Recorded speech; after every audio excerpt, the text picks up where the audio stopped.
Step into the world of the Superpro podcast, where we lay out the blueprints of home service excellence. Join us as we break down the wins and struggles of pros who are at the top of their game. Put their wisdom into practice as you build your company's success.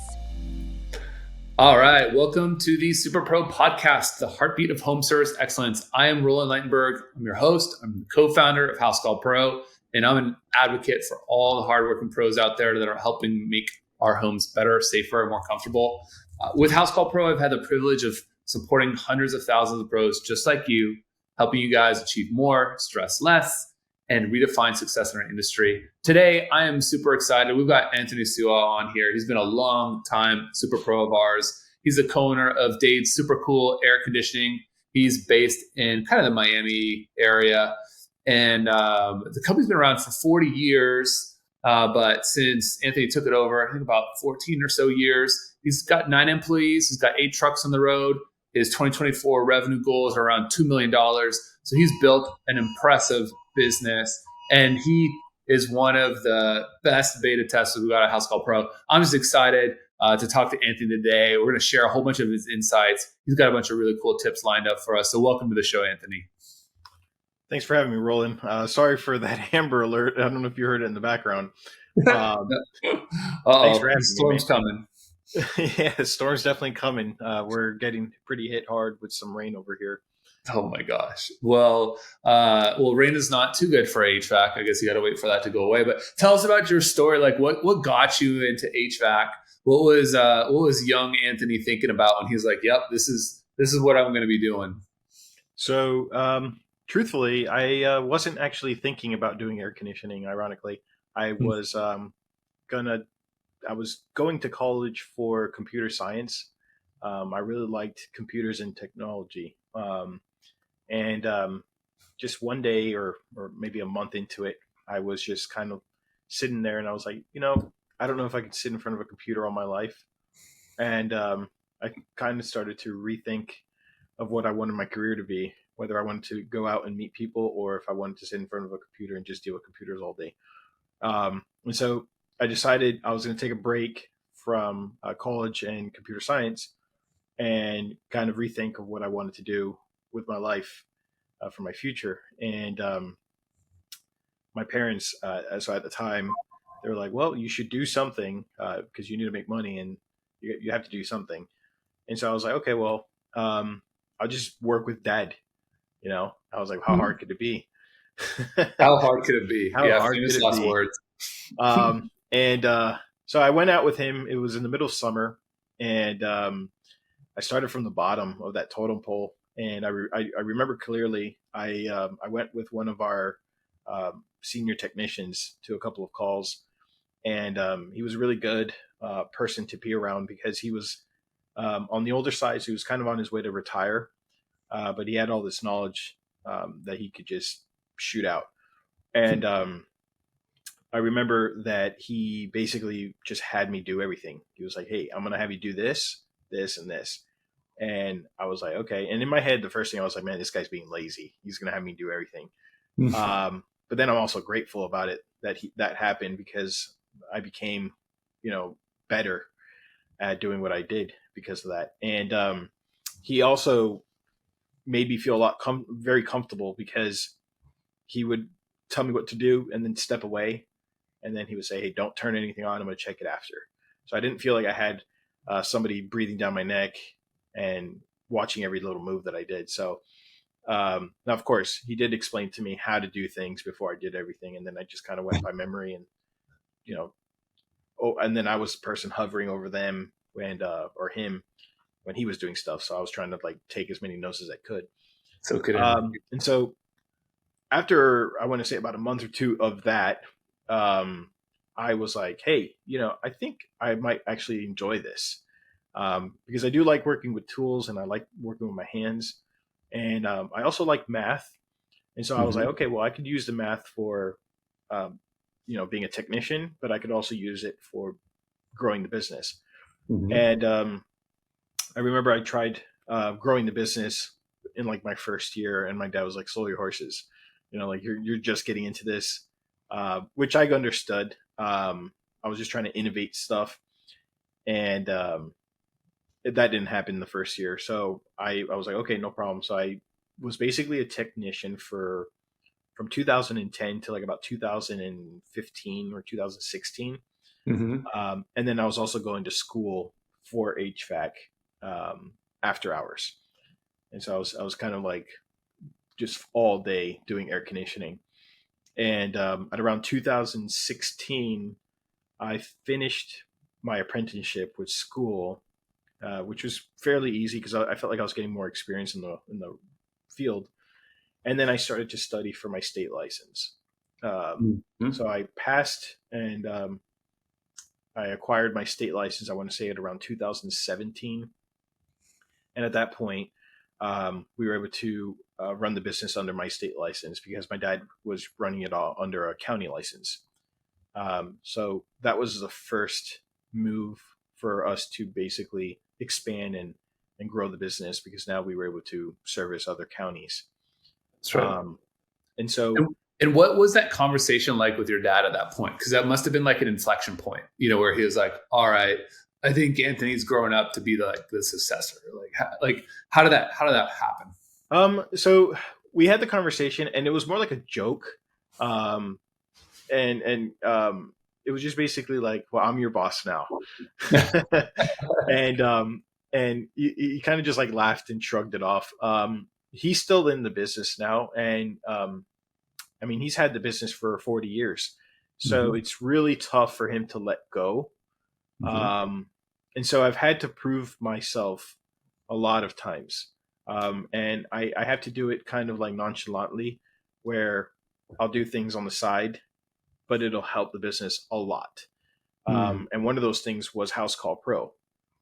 So in 2000, I want to say late 2018, we were running our business up until then on paper invoices. Whew. And I was like, well, we need to keep up with technology because then we're going to be like the other companies that go out of business or aren't getting paid fast enough and yada yada. Mm-hmm. And so in 2018, I remember I did the 14-day free trial with Housecall Mm-hmm. Pro. How'd And you come across it? Were you just like Googling, or did you hear from a friend? so I was Googling for different service softwares, Mm-hmm. and I came across Housecall Pro and two other competitors, Mm-hmm. and I went to like Capterra, and there was like the pros and cons of every company, Mm-hmm. and I did beta, I not beta, I did like a trial for everyone or like a demo for Yep. everyone, and Housecall Pro stuck out the most at the time. Um, other softwares had maybe more features at the time, but the user interface is not anywhere compared to what Housecall Pros was. Mm-hmm. So I did the 14-day trial, and I actually, truthfully, created a dummy account. Like I use a horrible email. Fake name, like fake Yeah, phone number, yeah, everything. exactly. Because I didn't feel like 14 days was going to be enough to convince my dad. Uh-huh. So I actually did a 28-day trial. 2 14-day trials. That's great.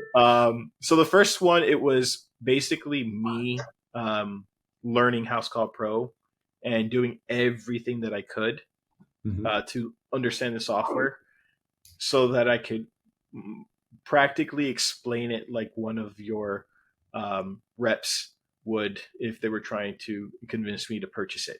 Mm-hmm. And so I became one of your reps for my own company, and I pitched it to my dad after the 14-day trial. Mm-hmm. And I showed him everything. Like on the 13th day, I showed him everything that I was doing with it, and it was all fake data. I wasn't really running any business information on Mm-hmm. it. And he was kind of like, okay, I can see this. And so I said, well, let's do a real 14-day trial with real data and Mm-hmm. see where it takes us.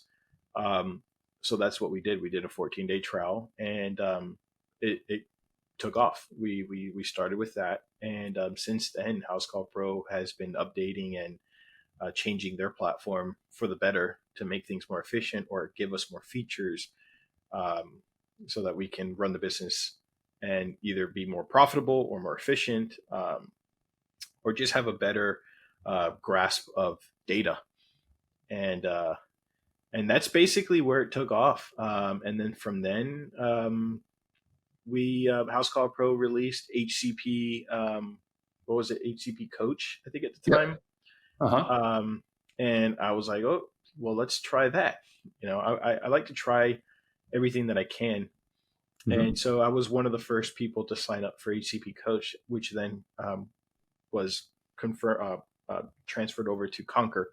Yep. And at the time, we were making a net profit in our business at around 8 to 10% net profit. Uh-huh. And we did the coaching for about a year. And within that first year, when we did our taxes, our accountant came out to us and he was like, what happened? Like, what did you guys do? And my dad's like, I don't know. What are you talking about? And then when he showed us the paper, we were at like 38 or something like that. Wow. Net profit. So we had a 30% increase in net profit. And so from that moment, that was like the proof that I needed for my dad to like, hey, let him do what he needs to do. And if I make mistakes, he knows that I'm not going to make a mistake to go out of business. So that was one of my philosophies with him. Like, hey, it takes money to make money, and you have to take that risk. That's right. Now, nobody's saying to take a risk where you're going to lose it all, although some people might do that. I was just trying to take a risk where if we did fail, it would suck, but we would still have a business at the end of the day. And that's what I did with Housecall Pro and Conquer, or HCP Coach. Mm-hmm. And yeah, so after that, anytime Housecall Pro has a new release, I'm trying to be one of the first ones in the beta. Or if they've got a new add-on where you have to pay a little bit more on the monthly subscription, I analyze it. And if I do a beta, sometimes you get to kind of see what it's like. I analyze it, and chances are I probably sign up for it, like a good 99% of it, unless I really think that I'm not going to use it. Mm-hmm. And that's where we're at right now. I feel like everything you're telling me is kind of like your own, even like your hiring philosophy. We were talking a little bit earlier about, wanting the techs to be like the best version of themselves. And so it's really hard to be the best version of anything if you're not willing to try things. And it sounds like almost you're leading by example always, and kind of setting that bar as a co-owner of the company and be like, all right, I don't know, we're going to try this. We're going to try this. But tell me a little bit more about, you have to get comfortable to hire people in your business. You have to train them. What are you looking for besides, and how do you foster someone wanting to be the best version of themselves? Or are you just hiring for that trait? How do you do that? Yeah, so that's actually one of the things that I learned in the Conquer program. And it was basically, you have to understand people. Not everybody wants the same thing, and not everybody needs the same thing. So, of course, everybody needs to make money, but that's not everybody's primary thing of life. So some people value family, some people value their health, some people value money. And so first we try to kind of see where people stand and what their values are, their core values. And we try to see if we can relate to those core values. If that's something that we can relate to, then we're like, okay, well, we can relate to this. So the culture will be there. And so if they value money, we also value money, making money. They value family. I value family time. Health is an important thing. Without health, who cares about money? And you're not going to be around for your family. And so what we try to do with that is once we get that idea of their core values, we then say, okay, well, mindset wise, this person might be the right fit. We try to find people that have some experience with hand tools and electricity and things like that, mainly for safety. It's so you're really not hiring someone that's completely green, coming from like a hospitality job or something. Right. So you're hiring someone that's got some skills, but they don't actually have to be like fully apprenticed or journeyman electricians or HVAC installers, et cetera. Right. Exactly. So, I mean, we've tried hiring somebody from the complete different industry, like a line cook. Mm-hmm. And I feel like if we had the right training platform, if the companies had the right training platform, and the person that you're hiring has the right mindset and the interest, it's a very simple trade to pick up on and become an apprentice. I'm not saying that they're going to become a master technician in a year, but an apprentice, the basic stuff, measuring voltage and doing a maintenance and things like that. That's something that people can pretty much pick up on if you're really paying attention and really trying within the first couple of weeks. Mm-hmm. And so when we hire somebody that's green or out of school, the first thing that we do is we kind of try to see where they stand knowledge wise after we get their core values, of course. And so once we get an idea where they stand knowledge wise, we then ask ourselves, okay, is this person trainable? And if we think yes, then what we do is we talk to them and we say, okay, well, this is what we would want from you. And we basically take off from there. And then they start a 90-day probation period. And then in that 90-day probation period, I literally tell them, hey, we're not looking for what you know. We're looking for how you go about. So that's a great golden nugget. It's not what you know, it's how you go about it. Yeah. It's with all this technology that we have, we've got YouTube, Google, ChatGPT. I don't care how you get the answer. I just want you to try. And if you try just a little bit, you'll probably get the answer. And that's one of the things that I've talked to my dad about. And it's funny because he would say to me, you don't know what you have, because back in the day when I was growing up, I barely had cell phones, with beepers and the big old brick. So we've got this technology in our pocket where there really is no excuse other than you didn't try hard enough.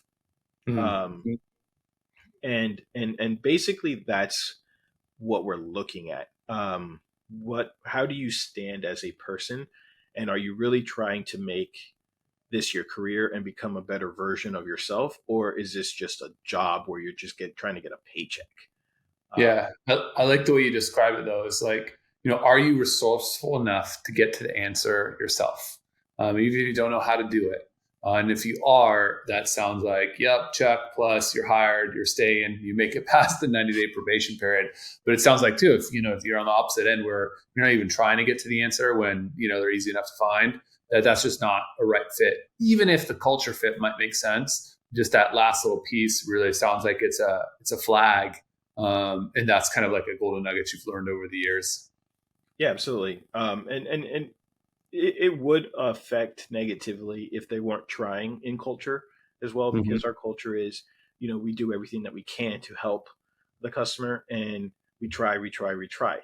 And so in that 90-day probation period, we can usually tell within the first 3 weeks if you're going to be a person that has interest and keeps trying. We'll probably let it last a little bit longer before we make any final decisions, but usually at around 3 to 6 weeks, you kind of already know what kind of person you're either going to hire or not hire. Yeah, I like that, because a lot of folks will just like hire, slow and then fire fast, and that's not necessarily a wrong philosophy, but I like the idea of introducing this probationary period where we're both kind of feeling each other out. They're making money, so it's not like they're doing this all for free, and you get a chance to really fill out, like, are they going to fit in the culture, the ride-alongs, is that going to work? Are they try, which is the other piece of the value. I think a lot of companies don't have those evaluation frameworks when they go to hire people. So it's hard to kind of, grade people apples to apples and take a look at, how previous people have done that are no longer there, or previous people that did you mess up in some of your hiring questions? your interview questions where you didn't catch something. I'm sure there's a bunch of crazy stories there too. But I love all those tips, especially for people that are looking to hire their first couple people, because you don't necessarily have to hire someone and commit to them for life. You can hire them and say, look, I'm bringing you on board. You're just going to have a 9-day probationary period, and we're both going to feel each other out, and you're going to get paid. How's that sound? Cool. Yeah. Yeah, I realize that I can do that because there's a lot of companies that are corporate companies or just small companies that are doing seasonal hires. So what's the difference between a seasonal hire and a 90-day probation? Other than a seasonal hire, it's expected you're going to be let go after the season, or maybe not even, because sometimes you're not. So that was one of my views on that is, well, if people can do seasonal hires and people are willing to be hired as a seasonal employee, I don't see why they wouldn't want to try to be a full-time employee and go through a 90-day probation. Yeah. And I think it's two-sided. You're filling them out and they're filling you guys out. Like, does it match? Maybe they don't like us. We can go both ways. Yeah. Could be. Well, I know one of the things is once you hire them, there's like this onboard period. You're really training them. And one of the things you mentioned earlier is, you really want your folks to be open-minded, provide options, don't judge a book by its cover. Talk to me a little bit about that and how that relates to kind of the customer experience you're delivering over at Dade. Super cool. Yeah, absolutely. So basically one of the mindsets that we have is not judging a book by its cover. If you get to a customer's house and it's a mansion, just because it's a mansion, you're not going to try to sell them the world. Or vice versa, if you go to a house and you see the house is falling apart, you're not going to offer them just the budget option. It's a fair game. And that has been working out the best for us because nobody feels like they're being ripped off, or B, the service is not the right service is not being provided to them. And so we're using Housecall Pro's estimates, the proposal tools 2.0, and we're also using the templates. And that version of the templates, what I really like about it is we're able to custom build specific templates and provide multiple options for a specific repair. So let's say a specific repair is a motor, for example. In my templates, you can click on motor, and then I have a list of different options, and that technician can select as many as they want. Obviously we don't want to do a million, but 3 tops, maybe 4. And basically what it is me as a technician and also employer. When I sat and I built this, I have enough experience to say, okay, when this goes bad, these other parts are related to that part in some way or form. And so I'll add things that are related to that part or wired in the same circuit as that part. And I'll say, hey, if you want to go budget, then you just replace the part, and that's okay. But if you also want to go premium and you want to replace the part and add upgrades or change other parts that are in the same circuit because you want to reduce a probability of us coming back, that's okay too. And so we've got this tier system where we can provide these options to all of our customers, and we don't have to let our emotions kind of affect our estimate building. I love that golden nugget. I think this might not seem super obvious, but what you're doing is you're just pre-building all these templates out, so that way there is no pricing decision other than you're just offering options, and you're allowing the technician to offer here 1, 2, 3, 1, 2, 3, 4, whatever it is, and all that is already figured out for them, so it removes that emotion completely. Absolutely. That was one of our biggest obstacles. Is we had some technicians that are not salespeople, and they were saying, "Oh, well, I didn't really offer this because it was an older lady and they didn't really have that much money." And one of my conversations with them is like, "How do you know that? Are you their banker? Are you their accountant?" We don't know that. And yeah, sure, it's an older lady. Of course, we're not trying to rip anybody off, but maybe that older lady wanted the best of the best because she has um, an allergy problem, right? And all Mhm. we did was we replaced uh, a coil or a blower motor, but we didn't offer her indoor air quality stuff. We didn't offer Mhm. her better filters. We didn't offer her any dehumidifiers or humidifiers. And because we judged the book by its cover, we're just like every other company that is just offering the part replacement. I call it the part replacement, parts changers. And by doing that, now let's say I'm more expensive. Let's say I'm $100 or $200 more expensive, and it's the same part because it's all serialized. What Mhm. separates me from the cheaper company? And it's a really hard answer to give, other than we're better, but everybody says that.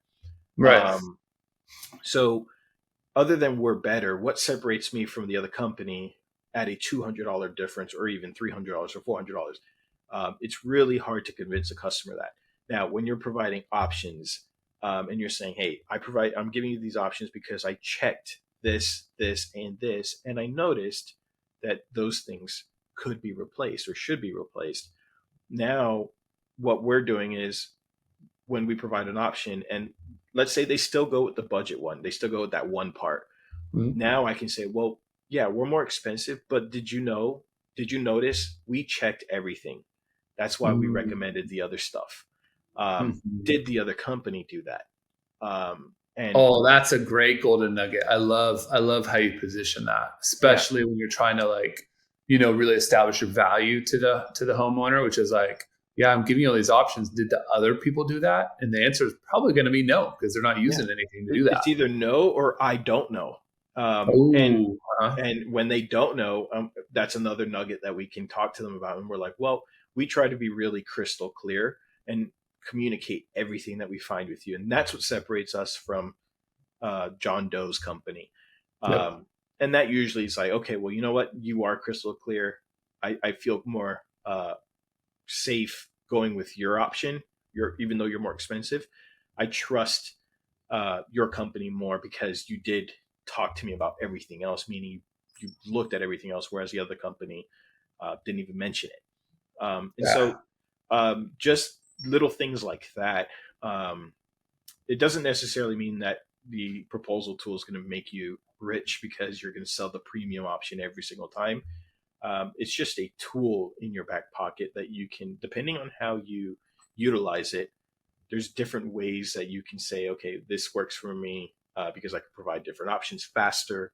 I can provide different options and make more money because the majority of the customers are going to go with the middle option. Or if the customer goes with the budget option, now you have a tool where you can defend yourself and argue why you're better than XYZ company. That's right. So What percentage, if you had a guess, or if you know this percentage because you've got really great reports, what percent of estimates have options? Is it 100%? Is it 50%? Like, how do you look? How do you think of that KPI? the only estimates that don't have options are customers that are labeled PITA. Yeah, yeah.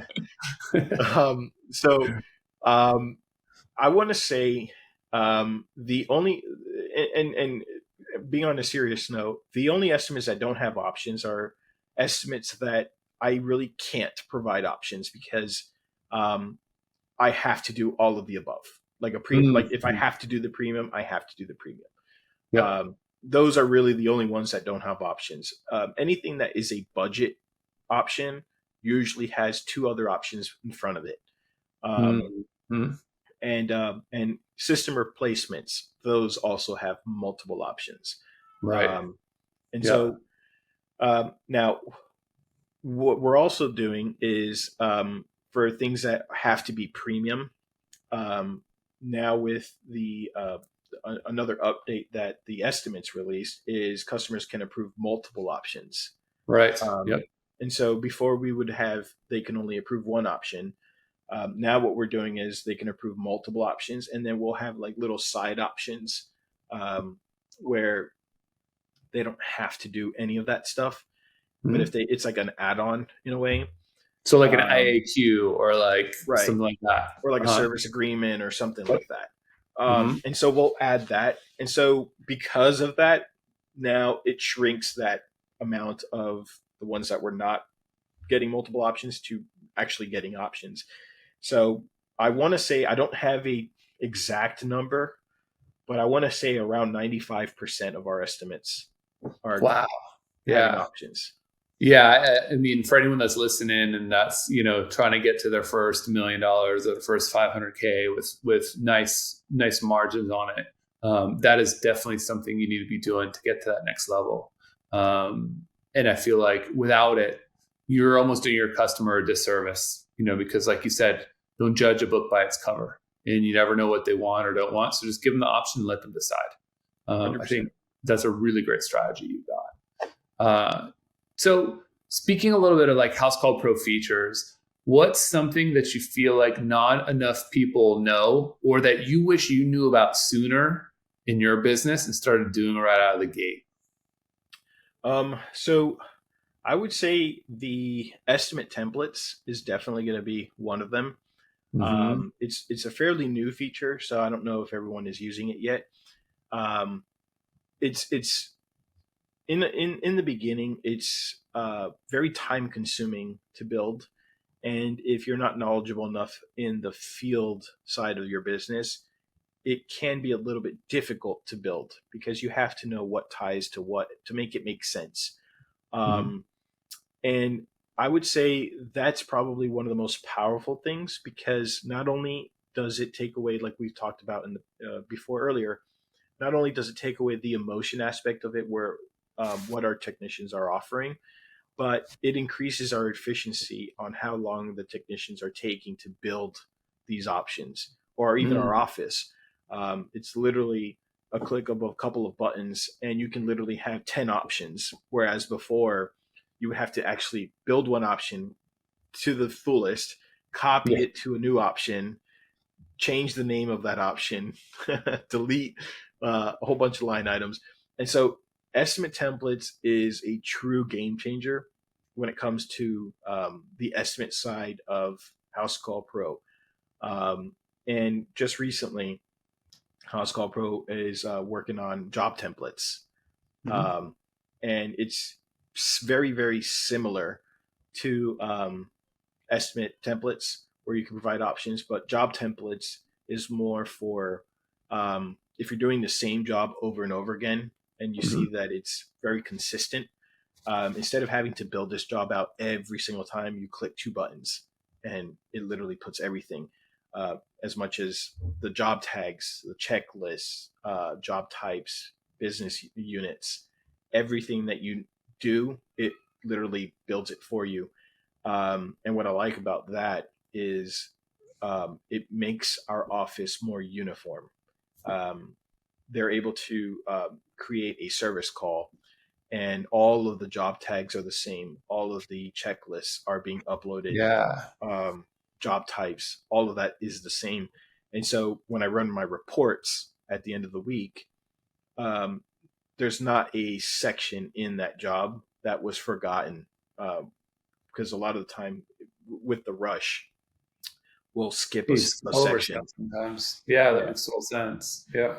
And it's happened in the past where we're so in a rush. We're like, okay, we'll do that really quick. We'll do it later, but I need to send this technician this job already. So boom, boom, boom, send the job, and then I'll do it later. And then the phone rings, and then that's forgotten.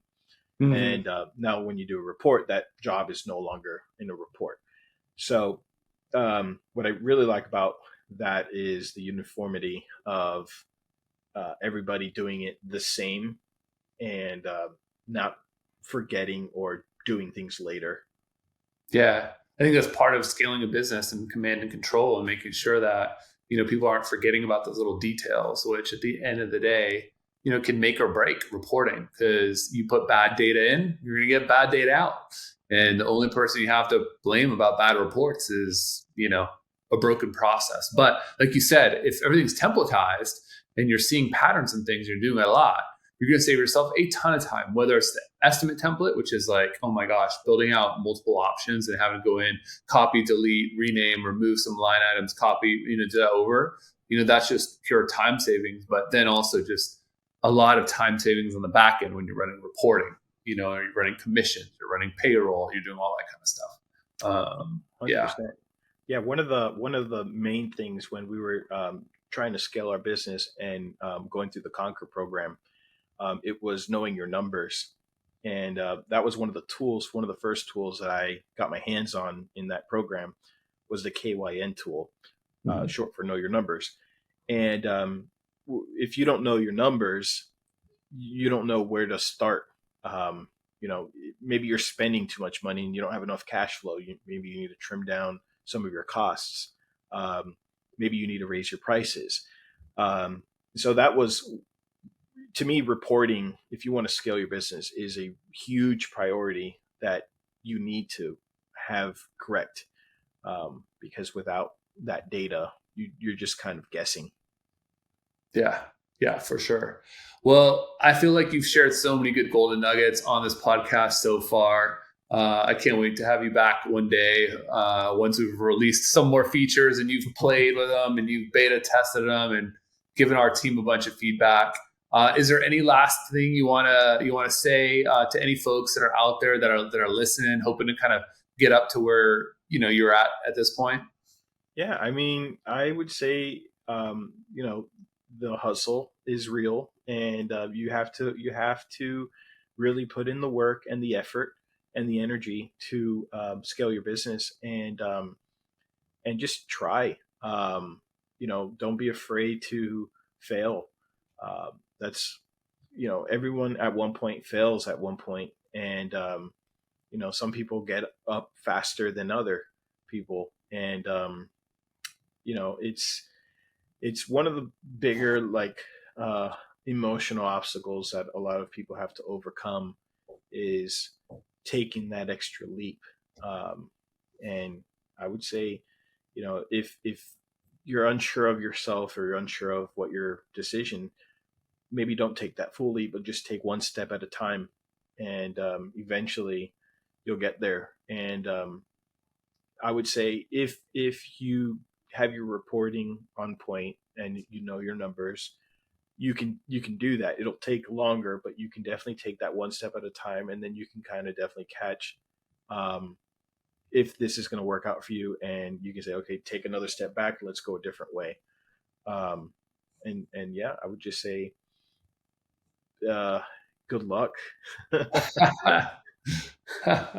Well, thanks so much for those wise words of wisdom. You left us with a ton of great notes and golden nuggets there, Anthony. It's always a pleasure having you on here. And thanks again, and tune in for next week's episode. Thanks, everybody. Bye. The Superpro podcast is brought to you by Housecall Pro, the leading platform for the home service industry. Housecall Pro streamlines your workflows and simplifies everything from scheduling and dispatching to communication and billing. Unlock the full potential of your home service business with Housecall Pro. Work smarter and more efficiently with streamlined workflows and detailed analytics. Win more business and serve your customers well, every single time. Join more than 40,000 home service pros who have already revolutionized their businesses. Work smarter with streamlined workflows, get organized with centralized information, and scale your business your way. Learn more at housecallpro.com.